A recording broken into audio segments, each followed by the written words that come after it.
Football.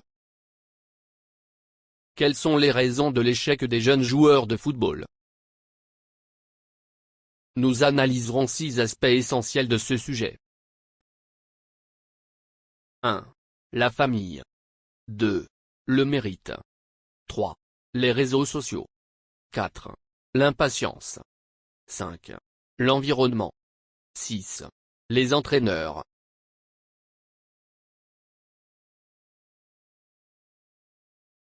Compte tenu des aspects évoqués, nous commençons cette réflexion avec la famille. Dans ce contexte, il y a 4 éléments essentiels. L'illusion, l'influence, la réalité, l'environnement. L'illusion. Les jeunes joueurs grandissent dans le cadre de stratégies familiales qui favorisent excessivement l'estime de soi et l'image de soi, les encourageant à croire qu'ils peuvent tout réaliser dans la vie parce qu'ils sont exceptionnels. À cela s'ajoutent les faux prophètes du futur, plusieurs scouts. Qu'ils le veuillent ou non, les jeunes ne peuvent pas être tout ce qu'ils veulent être. Admettre ce fait est dévastateur. L'influence. Certains jeunes joueurs rejoignent de grands clubs non pas parce qu'ils le méritent mais pour bénéficier d'une influence sur ceux qui décident, au lieu de comprendre l'importance d'ajuster les capacités des jeunes en fonction d'autres exigences et conditions au lieu de représenter des clubs plus connus. L'une des caractéristiques de la personnalité des jeunes joueurs est leur capacité à affronter la vérité, qu'ils peuvent tolérer et accepter. La réalité. Lorsque les jeunes joueurs atteignent l'adolescence ou l'âge adulte et entrent dans le monde réel, ils découvrent probablement qu'ils ne sont pas aussi compétents ou uniques que les personnes mentionnées. Les membres de la famille ne peuvent pas les aider à accéder aux étapes ultérieures de formation ou au professionnalisme. Ce qui va se passer, c'est que son image de soi sera déconstruite et reconstruite sur la base d'une nouvelle réalité à chaque étape de sa vie. L'environnement. Les jeunes joueurs évoluent plus rapidement lorsqu'ils profitent de conditions et d'environnements favorables et compatibles, interagissant avec des exigences spécifiques à leurs capacités. Il n'y a aucun avantage lorsqu'un jeune joueur cache ses vulnérabilités. Par conséquent, au lieu de les cacher, il est crucial d'exposer ces vulnérabilités et de travailler à les surmonter au cours du processus d'entraînement. Le deuxième élément est le mérite. Dans ce contexte, 4 éléments sont à considérer. La dévaluation. Gagner ou perdre. Les simplismes. L'organisation. La dévaluation. Les fausses idées sur les capacités de certains jeunes joueurs proviennent de fédérations, d'associations, de clubs et de tournois privés attribuant des médailles à tous, qu'ils soient derniers ou premiers. De cette manière, ils garantissent le mérite à tous, même à ceux qui ne le méritent pas. La médaille et la récompense sont dévalorisées, en fonction de ceux qui ont travaillé dur pour décrocher les 3 premières places de la compétition. Les souvenirs de participation à une compétition pour tout le monde sont une chose. Réussir une compétition est une autre qui doit être clairement reçue par chaque jeune joueur. Gagner ou perdre. Les notions de gagner ou de perdre ne sont pas les mêmes. Il existe une grande différence. Si la compétition entre jeunes joueurs a de bonnes intentions, que chacun d'eux ne se sente pas gêné, ils envoient un mauvais signal, ayant l'effet inverse de celui qu'ils voulaient. Les joueurs se sentiront beaucoup plus gênés lorsqu'ils recevront quelque chose qu'ils ne méritent pas. Ces signaux contradictoires ne peuvent pas faire partie de la croissance et de la maturation des jeunes joueurs, car ils ne comprennent pas la différence entre gagner et perdre. Les simplismes. Intervenir pour équilibrer la balance entre les équipes relève de simplisme absurde, offrant un mauvais exemple à la société. Il est important de recentrer l'idée sur la préparation des jeunes joueurs à la vie adulte, leur permettant d'exceller. Les jeunes joueurs pensent à tort que tout leur est offert, sans qu'aucun effort ne soit nécessaire pour atteindre leurs objectifs. L'organisation. Les établissements doivent défendre le mérite et élaborer des stratégies de compétitive. Équilibrer et façonner les cadres de compétition afin de ne pas révéler des écarts injustifiables dans le résultat final du match. L'imprévisibilité du résultat devra être une constante dans l'état d'esprit des jeunes joueurs. L'un des aspects qui influence le plus la vie de la société, à savoir les réseaux sociaux. Comme dans l'analyse des aspects précédents, il y a 4 éléments essentiels. Les filtres. Le stress. L'addiction. L'authenticité. Les filtres. Les jeunes joueurs grandissent dans le monde des réseaux sociaux et sont compétents pour placer des filtres. Ils montrent que leur vie est incroyable, même s'ils peuvent être déprimés et avoir une faible estime de soi-même. Tout le monde semble fort et comprend tout, mais la réalité est qu'il y a peu de résilience, la plupart des jeunes ne comprenant pas ce qui leur arrive. Le stress. Être constamment connecté aux appareils numériques devient de plus en plus complexe à mesure que les jeunes grandissent. Beaucoup d'entre eux ne parviennent pas à nouer des relations profondes et significatives. N'ayant aucun mécanisme pour gérer le stress dès qu'il apparaît, ils reviennent sur les réseaux sociaux avec un soulagement temporaire. L'addiction. Ce cycle addictif crée les conditions permettant aux jeunes joueurs de devenir rancuniers et arrogants, en d'autres termes, un ensemble absolument pathologique. Cette étrange dynamique du système existentiel entre jugement social et vulnérabilité humaine est la cause principale de la souffrance, de l'échec individuel et de la responsabilité qu'il faut savoir assumer. L'authenticité. Exprimer ce qu'est chacun sera plus fort que ce qui se forge à partir de ce qu'il n'est pas.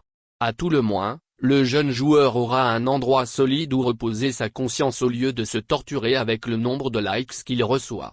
Chacun doit porter le fardeau de ses responsabilités, sans tenir les autres pour responsables de ses incapacités. Un autre aspect qui influence l'échec des jeunes joueurs est leur impatience. Dans ce contexte, 4 éléments le soutiennent. La satisfaction. Les expériences. La réalisation. L'accélération. La satisfaction. L'impatience est façonnée par le fait de vivre dans un monde qui génère un sentiment de gratification instantanée, de ce que nous recherchons ou accomplissons. Tout ce que vous voulez, c'est une gratification instantanée. Sauf la satisfaction dans le processus de entraînement, le plaisir de jouer au football, ainsi que le renforcement des relations, car il n'existe pas d'application numérique pour cela. Les expériences.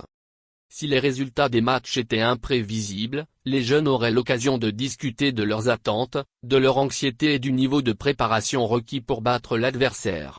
N'ayant pas de telle spécificité identitaire, les jeunes se sentent confus de ne pas avoir appris et assimilé les mécanismes sociaux de confrontation. La réalisation. Paradoxalement, il est possible de voir des jeunes joueurs aux capacités énormes abandonner parfois rapidement.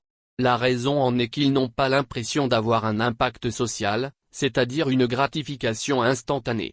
Ils veulent atteindre rapidement des performances élevées sans comprendre ce qui compte et comment être patient. Ressentez du plaisir et de l'épanouissement dans ce qu'ils font. L'accélération. Il est toujours possible d'accélérer des compétences spécifiques, mais dans l'ensemble, c'est ardu et long, surtout lorsqu'ils ne demandent pas d'aide pour assimiler cet ensemble de compétences. Il sera très facile pour les jeunes joueurs de ne pas évoluer dans leurs objectifs. Étant un adversaire dangereux dans l'essence même de la formation de l'équipe, que chaque joueur trouve chez l'entraîneur et ses collègues, il lui manque le soutien pour être plus capable. Le 5e élément contribuant à l'échec du jeune joueur est l'environnement dans lequel il évolue. Dans ce contexte, il y a 4 éléments déterminants. Les causes. Les soldes. Les interactions. Le succès. Les causes. Les êtres humains amplifient leurs capacités lorsqu'ils sont impliqués dans des environnements qui les incitent à être capables. Il y a 3 aspects, le but ou la cause que l'on souhaite atteindre, la manière dont cela se matérialisera, en d'autres termes, les processus et le produit, c'est-à-dire la performance sportive avec une valeur différente de celle des autres équipes. Les soldes. Il est important de construire des liens de confiance, une capacité de coopération, d'affronter un monde numérique, de trouver plus d'équilibre, de surmonter le besoin de gratification instantanée, d'apprécier la joie, le plaisir, l'impact et la satisfaction que l'on obtient en travaillant dur sur quelque chose, peu importe. Combien de temps ne peut pas être consacré au gain à court terme, mais plutôt à la vie à long terme. Les interactions. La confiance naît de l'utilisation constante de mécanismes qui encouragent les grandes et petites interactions. Allumer le téléphone portable dans les vestiaires empêche les joueurs de se parler, les empêchant ainsi de s'intéresser aux problèmes des autres. Il est important de créer des environnements dans lesquels chacun se sent en sécurité, en exprimant sa force et ses vulnérabilités. Le succès.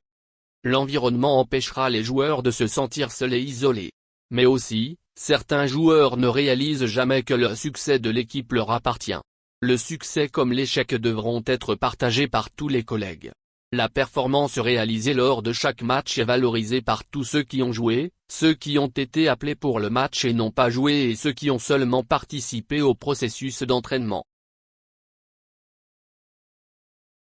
Le dernier facteur d'échec des jeunes joueurs est la qualité technique, pédagogique et méthodologique des entraîneurs. Dans le cadre des compétences de ces coachs, 4 éléments méritent réflexion. La spécificité du processus. Les méthodologies appliquées. Les limites des capacités. La résilience pour gagner en performance. La spécificité du processus.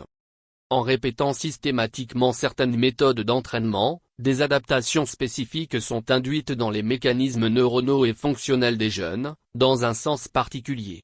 Garantir des attitudes et des actions individuelles et collectives, ainsi que des déviations créatives, qui s'adaptent aux circonstances générées par l'entraînement et la compétition. Les méthodologies appliquées. Enseigner et entraîner le football est extrêmement complexe. Ce fait amène différents entraîneurs à opérationnaliser diverses méthodologies. Il existe plusieurs manières de poursuivre le même objectif. Lorsque l'équipe ne parvient pas à améliorer ses niveaux de performance, les entraîneurs font l'une des deux choses suivantes, ils font davantage la même chose ou ils le font de moins en moins. Mais ce que l'on observe rarement, c'est qu'il en soit autrement. Les limites des capacités. Lorsque les entraîneurs n'exposent pas volontairement les jeunes footballeurs à des situations qu'ils évitent et craignent parce qu'ils se sentent mal à l'aise, ils ne seront jamais en mesure de faire face à de telles situations. Ils sont ainsi incapables de connaître leurs limites, de savoir comment les dépasser et atteindre leurs objectifs. La résilience pour augmenter les performances. Face à la réalité constituée du binôme entraînement et compétition, en dialoguant avec l'inconnu, les joueurs deviennent plus forts et plus résilients.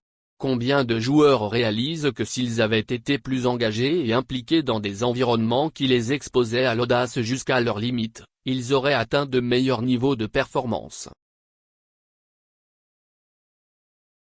Finition. L'UEFA impose un fair-play financier aux équipes professionnelles, afin d'établir une certaine forme d'équilibre entre elles. La question se pose, y aura-t-il une sorte de fair-play lorsque des clubs offrant de meilleures conditions retireront les jeunes joueurs dotés d'une certaine qualité d'autres clubs plus petits, les rendant ainsi plus fragiles sur le plan compétitif? Suite à cette transition de jeunes joueurs d'un club avec moins de conditions à un club plus désiré et connu, participant à des compétitions majeures, on constate que la grande majorité de ces joueurs ne réaliseront qu'une ou deux saisons sportives. Étant ensuite invités à quitter le club, emportant avec eux une valeur résiduelle de temps de compétition, c'est-à-dire qu'ils n'ont fait qu'aider d'autres collègues à évoluer à l'entraînement et en compétition. D'un prétendu succès, les jeunes joueurs vont vite à l'échec.